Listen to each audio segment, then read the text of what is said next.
2024 সালে অর্থাৎ 36শে জুলাই যে লাল স্বাধীনতা, সেই স্বাধীনতার কথা না বললেই নয়। আমি ভুলে যেতে হবে আমার পঞ্চদ্য পুরুষ, আমার গাতি কুষ্টি গ্রামবাসী বংশাবলী খেসে ক্লাব, আমার বন্ধু বান্ধব কলিগ যা আছে ইতিহাস সব ভুলে যেতে হবে। 1971 সালে 30 লক্ষ শহীদ হয়েছিলেন, তাদের ভাস্কর্য ভেঙে দেওয়া হয়েছিল এবং 2 লক্ষ মা বোনের ঊর্ধ্বে যারা ইজ্জত হানি করেছিলেন এই স্বাধীনতার জন্য, তাদের ইতিহাস আমার ভুলে যেতে হবে। 52-এর সেই সালাম বরকত জব্বর, তাদের ইতিহাস আমার ভুলে যেতে হবে। শুধু তাই নয়, ভুলে যেতে হবে সেই 48, ভুলে যেতে হবে সেই 69-এর অভ্যন্তর আন্দোলন। এই দেশের কোনো চিহ্ন থাকবে না। আমার বাপদাদা ইতিহাস যারা যুদ্ধ করেছে 14 পুরুষ, তাদের ইতিহাস থাকবে না। এটাই কি আমার লাল স্বাধীনতা? আমি জানতে চাচ্ছি জাতির বিবেক হিসাবে। আমি বর্তমানে চলমান রয়েছে একজন ছাত্র হিসাবে, পিআইবি প্রেস ইনস্টিটিউট বাংলাদেশ সর্বোচ্চ মাস্টার্স করতেছি, দেখতেছি এই দেশের ইতিহাস পড়ে।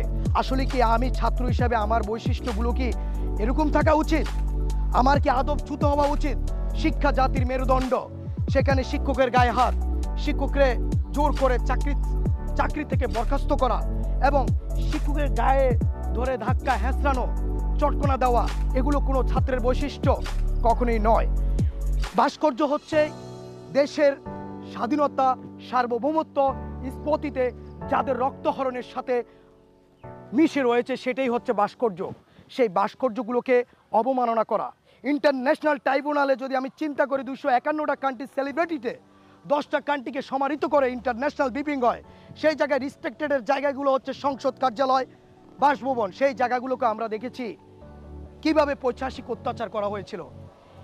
আমি যে মায়ের সন্তান, অর্থাৎ আমার মায়ের শিক্ষা আদর্শলিপি যদি হয়ে থাকে, আমি কখনো অন্য মায়ের সায়া, ব্লাউজ, ব্রাভা এগুলো social media, electronics media, printing media অথবা আমি আইপি চ্যানেল, ইউটিউব চ্যানেল এগুলা কখনো ভাইরাল করতে পারি না। যদি আমি কোনো মায়ের সন্তান হয়ে থাকি, সেই জায়গায় কেন একজন প্রাইম মিনিস্টার যার বাবা এই দেশকে স্বাধীন করেছিলেন, সেই ব্যক্তির অর্থাৎ পরিহিত জামা কাপড়কে ফেসবুকে ভাইরাল করা হয়েছে? এটা কোন ধরনের সন্তানদের মানবতা? এটা কোন ধরনের ছাত্রদের মানবতা? আমার জাতির বিবেক আমি সাংবাদিক হিসেবে জানতে চাচ্ছি।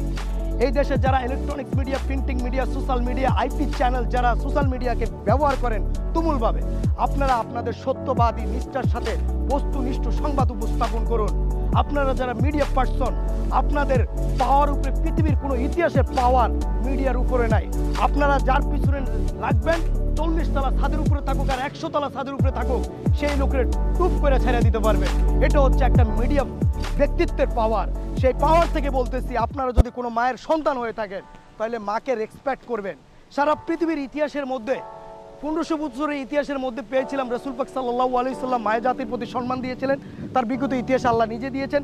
তার পরবর্তীতে ইতিহাসে এতগুলা বই পুস্তক পড়ে জানতে পেরেছি আমাদের সাবেক সদ্য প্রাইম মিনিস্টার শেখ হাসিনা দিয়েছিলেন, কারণ তিনি 63টার উপরে বাতা চালু করে দিয়েছিলেন এবং নারীকে যথেষ্ট পরিমাণে সম্মান দিয়েছিলেন।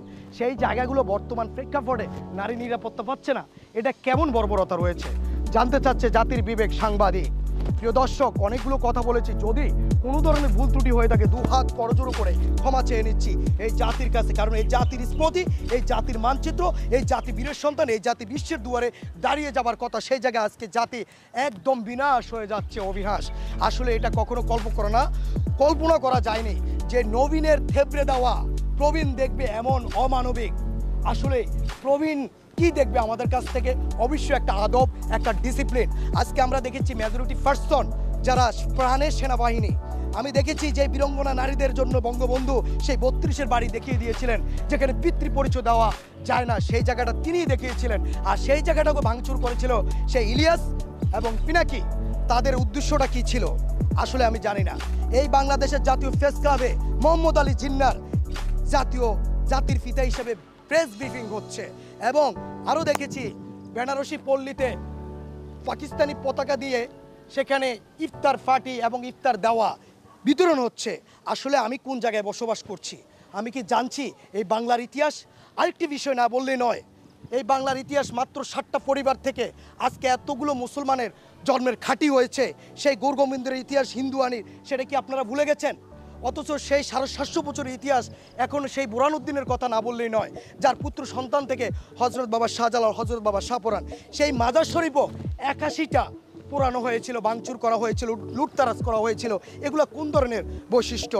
আরেকটি বিষয় না বললে নয়, কেন আমি নাগরিক সাধারণ হিসেবে আমাকে আমার ব্যক্তিগত হিসাবে আমাকে বলতে পারি স্বতঃস্ফূর্তভাবে সে জায়গায় কেন রাষ্ট্রীয় সম্পদকে আমি বিনাশ করব?